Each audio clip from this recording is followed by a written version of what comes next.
என் அம்மாவிற்கு 47 வயது. அம்மாவின் மனம் நோகும்படி பேசி பேசியே உயிரோடு கொன்று கொண்டிருக்கிறாள் என்னுடைய மனைவி. அம்மா வாயை திறந்தாலும் குற்றம், சும்மா இருந்தாலும் குற்றம். ஏதேனும் வேலை பார்த்தால் அதுவும் குற்றம். இப்படியாக அம்மாவிடம் குற்றம் கண்டறிந்தே வாழ்ந்து கொண்டிருப்பவள் தான் என்னுடைய மனைவி தேன்மொழி. பெயரில்தான் இனிமை இருக்கிறதே தவிர அவளது எண்ணத்திலும் செயலிலும் எல்லளவும் அது கிடையாது என்று தான் சொல்ல வேண்டும். எங்களுக்கு திருமணமாகி 2 வருடங்கள் ஆகின்றன. அப்பா போன வருடம் மாரடைப்பால் இறந்து விட்டார். அதிலேயே பாதி உயிரை தொலைத்து விட்டு நிற்கிறாள் என்னுடைய அம்மா. மீதி உயிரை தொலைத்து புண்ணாக்கி சுகம் காண்பவள்தான் என்னுடைய மனைவி. இவ்வளவு கீழ்த்தரமாக மனைவியை பற்றி சொல்லும் நான் அவளிடம் எதற்கும் வாய் திறப்பது இல்லை. அவளுக்கு முன்பு நான் பூம்பும் மாடுதான். அவள் பேச்சுக்கு மறுபேச்சு பேசினால் ருத்ர தாண்டவம் ஆடிவிடுவாள். போய் தொலைகிறாள் பேர்வழி என்று விட்டு கொடுத்து என் வாழ்வை இழந்து கொண்டிருக்கிறேன் என்று தான் சொல்ல வேண்டும். ஒரு நாள் காலை நடந்த நிகழ்ச்சி இது. தேன்மொழி, எனக்கு சாப்பாடு ஏதுமா என்று கேட்டாள் அம்மா. அதான் டேபிளில் 2 சப்பாத்தி இருக்கே என சலிப்போடு வார்த்தைகளை உமிழ்ந்தாள் தேன்மொழி. 4 நாளா பல்வலி இருக்குமா, மெல்றதுக்கு ரொம்ப கஷ்டமா இருக்குடா என குழந்தையாக கெஞ்சினாள் அம்மா. ஒரு கிண்ணத்துல பிச்சு போட்டு குழம்ப ஊற்றி 10 நிமிஷம் ஊற வச்சு சாப்பிடுங்க என துப்பாக்கி தோட்டாக்களாக வெடித்தாள். ஆபீஸுக்கு கிளம்பி கொண்டிருந்த எனக்கு இவர்கள் உரையாடல் தெளிவாக கேட்டது என்று தான் சொல்ல வேண்டும். மெல்ல கிச்சனுக்குள் நுழைந்து தேன்மொழியிடம் கிசுகிசுத்தேன். அம்மாவுக்கு மட்டும் கொஞ்சம் பொங்கல் தயார் பண்ணு, அவங்க மெல்றதுக்கு ஈஸியாக இருக்குமே.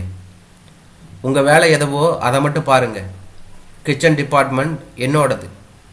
தோசை கல்லையும் குக்கரையும் மாறி மாறி வச்சு சமையல் செஞ்சா கேஸ் சீக்கிரமாக காலியாக போயிடும் என்று அவள் பேசியது சடசடவென மரக்கிளைகள் ஒடிந்து தலைமையில் விழுந்ததைப் போல இருந்தது என்று தான் சொல்ல வேண்டும்.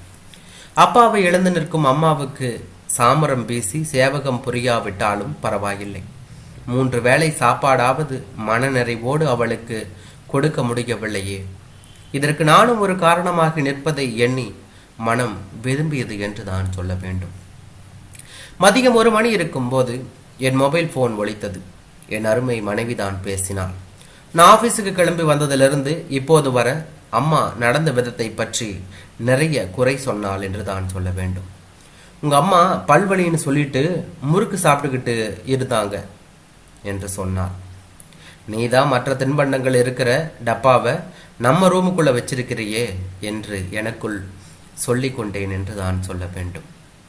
இன்னைக்கு சாயங்காலம் சினிமாவுக்கு போகணும் என்று சொன்னாள். சீக்கிரமா வர பாருங்கள் என்றாள். அம்மாவை பல் டாக்டர்கிட்ட அழைச்சிக்கு போகணும்னு நினைச்சேன் என்று நானும் சொன்னேன். 4 நாள் பல்வலியை பொறுத்தவங்க இன்னைக்கு சாயங்காலம் மட்டும் பொறுத்துக்க மாட்டாங்களா என்ன என்றாள். 4 நாளா பல்வலியை சிரமப்பட்டு தாங்கிட்டு இருக்காங்களே, காலத்தில் டாக்டர்கிட்ட காண்பிச்சு மாத்திரை வாங்கி கொடுத்தா பல்வலி குறையும்னு நல்ல கோணத்தில் நீ யோசிக்கவே மாட்டியா தேன்மொழி என்று கேட்டான். அவ்வளவுதான், பிழுபிழுவென்று பிடித்து கொண்டாள். நான் அம்மா பித்து பிடித்து அலைவதாக குற்றம் சாட்டி வதைத்து எடுத்தாள். இறுதியில் அவள் வழிக்குதான் நான் வரவேண்டியது ஆயிற்று. சரி சரி, சாயங்காலம் சீக்கிரமாக வர்றேன், சினிமாவுக்கு போகலாம் என்று சொன்னேன். சினிமா முடிந்து இரவு வீட்டிற்குள் நுழைந்த போது அம்மா பல்வலியால் துடித்து கொண்டிருந்தாள். ஒரு பக்க கன்னம் பெரிதாக விங்கி இருந்தது. பார்த்ததும் மனம் பதறியது. என் மனைவி மேல் கோபம் எனக்கு பீறிட்டது. என்னால் ஆண் பிள்ளைத்தனமாக நடந்து கொள்ள முடியவில்லையே என்று நினைத்த போது என் மீதே வெறுப்பு வந்தது என்று தான் சொல்ல வேண்டும். பிரச்சனைகளை எடுத்து சொல்லி புரிய வைத்தாலும் என் மனைவி தெளிய மாட்டாள். பிரச்சனையை மென்மேலும் பெரிதாக்குவாள். இதனால்தான் நான் பொறுத்து போகிறேன். அம்மாவின் அருகில் குற்ற உணர்வோடு போய் நின்றேன் நான். சாரிம்மா, நான் டாக்டர்கிட்ட உங்களை கூட்டிக்கிட்டு போயிருக்கணும் என்று சொன்னேன். பரவாயில்லப்பா, அம்மாவுக்கு உன் நிலைமை புரியும் என்று அவள் கூறிய வார்த்தை பூஞ்சாரலாக மனதிற்குள் ஊடுருவியது. இந்தாங்க வலி மாத்திரை, இதை போட்டுட்டு பேசாமல் படுங்க, காலையில் டாக்டர்கிட்ட போய்க்கலாம். அம்மாவுக்கு மாத்திரை கொடுத்ததை பெரும் தியாக செயலாக கருதி அவள் பேசியது எனக்கு ஆத்திரத்தை மூட்டியது. வலி மாத்திரையை போட்டுக்கொண்டு உறங்கச் சென்றாள் அம்மா. அடுத்த நாள் காலை என் மனைவிதான் அம்மாவை டாக்டரிடம் அழைத்து சென்றாள் என்று தான் சொல்ல வேண்டும். நான் அம்மாவுடன் சென்றால் ஏதேதோ பேசி விடுவேனாம். அம்மாவும் ஏதாவது சொல்லி என் மனதை அவர்கள் பக்கம் இழுத்து விடுவாராம். அவள் கணிப்பு இப்படி கீழ்த்தரமாக இருந்தது. இப்படி பல சந்தர்ப்பங்களில் என்னையும் அம்மாவையும் பிரித்து வைக்கும் செயல்களில் ஈடுபடுவாள். மல்லிப்பூ வாசனையாய் சின்ன சின்ன வார்த்தைகளை மட்டுமே உதிர்க்கும் மென்மையான அம்மா ஒருபுறம், வார்த்தைகளை கொடுக்காகவே பயன்படுத்தும் அடங்காத மனைவி ஒருபுறம் என வாழ்க்கை சக்கரம் சுழன்று கொண்டிருந்தது. இப்போது எங்களுக்கு திருமணமாகி 3 வருடங்கள் கடந்து விட்டன. இன்னும் குழந்தை இல்லை. இதை குறித்து நானும் அம்மாவும் தான் கவலைப்படுவோம். என் மனைவியோ சற்றும் கவலைப்படவே இல்லை. அம்மாவிற்கு 60 வயது நடந்து கொண்டிருந்தது. இதை சின்ன விசேஷமாக நாங்கள் மூவரும் சேர்ந்து ஒரு நாள் கொண்டாடினால் என்ன என்று என்னுள் ஒரு ஆசை முளைத்தது. அப்பாவின் பிறந்த நாள் அன்று அம்மாவின் 60வது பிறந்த நாள் கொண்டாட்டத்தை வைத்து கொள்ளலாம் என்று நான் நினைத்தேன். முதலிலேயே சொன்னால் என் மனைவி கத்துவாள். அம்மாவும் கூட இதையெல்லாம் விரும்ப மாட்டார் என்பதால் நான் இருவரிடமும் எதுவும் சொல்லவில்லை என்று தான் சொல்ல வேண்டும். அப்பாவின் பிறந்த நாளும் வந்தது. அம்மாவின் 60வது வயதை கொண்டாட வேண்டும் என்ற விஷயத்தை அன்று காலை மனைவியிடம் சொன்னேன். எப்போது காரணம் கிடைக்கும் என காத்திருந்தவள் படபடவென பொறிந்து தள்ளினாள் என்று தான் சொல்ல வேண்டும்.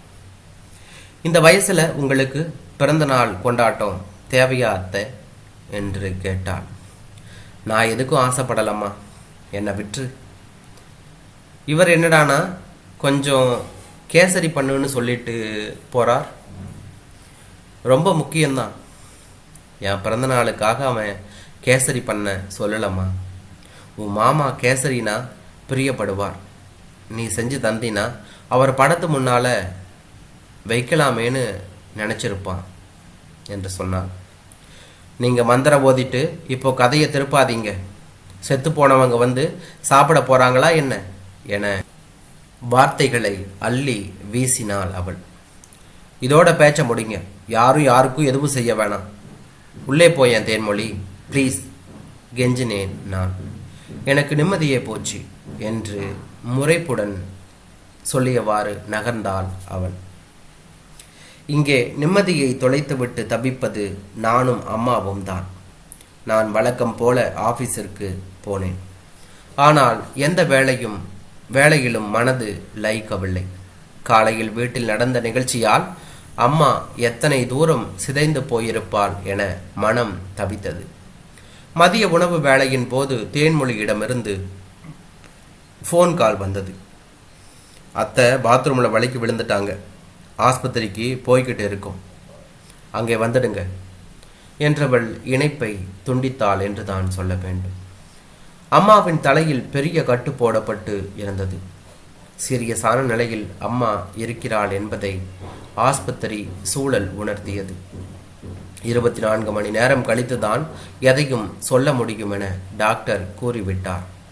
நான் அம்மாவின் அருகில் அமர்ந்திருந்தேன். நீங்க வேணும்னா ஆபீஸ் கிளம்புங்களேன், நான் அத்தையை பார்த்துக்கிறேன் என்று தேன்மொழி சொல்லிவிட்டு எதுவும்னா ஃபோன் பண்றேன் என்ற போது எதுவும்னா என்ற சொல்லுக்கு அதிக அழுத்தம் கொடுத்தாள் தேன்மொழி என்று தான் சொல்ல வேண்டும். புழுவை பார்ப்பது போல அவளை நான் பார்த்த பார்வையில் அந்த இடத்தை விட்டு அகன்றாள் என்று தான் சொல்ல வேண்டும். அம்மாவின் கண்கள் மூடியிருந்தன. மூச்சு மெல்ல ஏறி இறங்கி கொண்டிருந்தது. அவளது கையை எடுத்து என் உள்ளங்கையில் வைத்து கொண்டேன் என்று தான் சொல்ல வேண்டும். என்னுடைய கண்கள் வெதுவெதுப்பான ஸ்பரிசத்தோடு கண்ணீரை உதிர்க்க ரகசியமாக துடைத்து கொண்டேன். ஒரு சாதாரண கேசரியை வைத்து கூட நீ அப்பாவை வழிபட முடியாத அளவுக்கு உன்னை வழிநடத்தி இருக்கேன். நான் பாவிமா என்று உள்ளம் அழுதது. அப்பாவின் இறப்புக்கு பின்பு அம்மா வாழ்ந்த நாட்கள் யாவுமே நரக நாட்களாகி போனதற்கு நானும் கூட காரணம் என்பதை நினைத்து வெட்கப்பட்டேன். மறுநாள் காலை அம்மா இறந்து விட்டாள். அழகான தேவதையாக, அமைதியான குழந்தையாக அம்மா படுத்திருந்தாள். அங்கே தாய்மை எனும் தவம் ஆழ்ந்த நித்திரையில் இருந்தது என்று தான் சொல்ல வேண்டும். அம்மாவின் கரம் பிடித்து நடந்த நாள் முதல் நேற்று வரை அம்மாவுடன் வாழ்ந்த நாட்களின் நினைவுகள் எல்லாம் மனதில் வந்து போனது. சடங்குகள் எல்லாம் செய்து முடித்து இடுகாட்டில் அம்மாவின் உடலை எரித்தாயிற்று. 3 நாட்கள் சென்றதும் உறவினர்கள் அவரவர் வேலையை கவனிக்க ஊர் திரும்பினார்கள். நானும் என் மனைவியும் மட்டுமே வீட்டில் இருந்தோம். நான் அம்மாவின் பொருட்கள் உள்ள அலமாரியை திறந்து ஆசையோடு பார்த்தேன். சணல் கயிறால் கட்டப்பட்டிருந்த ஒரு மஞ்சள் பை என் கவனத்தை ஈர்த்தது. அந்த பைக்குள் ஒரு பாலித்தீன் கவரில் எதுவோ பாதுகாப்பாக வைக்கப்பட்டு இருந்தது. என்னவாக இருக்கும் என எண்ணியவாறு கவரில் இருந்ததை வெளியே எடுக்க எத்தனித்தேன். திரும்பவும் ஒரு வெள்ளை காகிதம் பக்குவமாக சுற்றப்பட்டு இருந்தது. அதில் அம்மாவின் அழகான கையெழுத்தில் என் உயிரிடும் மேலான என்று பென்சிலால் எழுதப்பட்டு இருந்தது. கனத்த மனதோடு மெல்ல காகிதத்தை அகற்றினேன். அதில் புகைப்படங்கள் திருப்பியவாறு அடுக்கி வைக்கப்பட்டிருந்தன. அப்பாவின் புகைப்படங்களை அம்மா எவ்வளவு பாசமாக வைத்திருக்கிறாள் என்ற சிலிர்ப்போடு அனைத்தையும் திருப்பினேன். ஆனால் அனைத்தையும் என் படங்கள் சிறு வயது முதல் திருமணமான நாள் வரை உள்ள குறிப்பிடத்தக்க படங்களை வெகு சிரத்தையுடன் அம்மா பத்திரப்படுத்தி வைத்திருந்தாள். என் புகைப்படங்களை கூட மெல்லிய உணர்வோடு அம்மா கையாண்ட விதம் மனதை இதமாக வருடியது. பணத்தை தான் இப்படி ஒரே அடியாக உள்ளே வச்சு பத்திரப்படுத்தி இருக்காங்களேன்னு நினைச்சேன். உங்க போட்டோ தானா இத்தனை பாதுகாப்பு என்று என் முதுகுக்கு பின்னால் நின்ற மனைவியின் பேச்சு தேளாக கொட்டியது. நல்ல இதயங்களின் உயிரோட்டமான உண்மை உணர்வுகள் இவளை போன்றவர்களுக்கு என்றைக்குமே புரியாது என மனம் சொல்லது. அப்போது என் மாமா எனக்கு ஃபோன் செய்து 16வது நாள் அம்மாவிற்கு சாமி கும்பிட வேண்டும் என்றும் அம்மாவின் புகைப்படம் ஒன்றை ஃப்ரேம் போட்டு தயார் செய்யும்படியும் கூறினார். உங்க அம்மா போட்டோ ஒன்று கூட இல்லையே என்று சட்டம் பேசுவது போல பேசினாள் என்னுடைய மனைவி. இல்லாமல் போகுமா, நான் தேடி எடுக்கிறேன் என்றவாறு தேட ஆரம்பித்தேன்.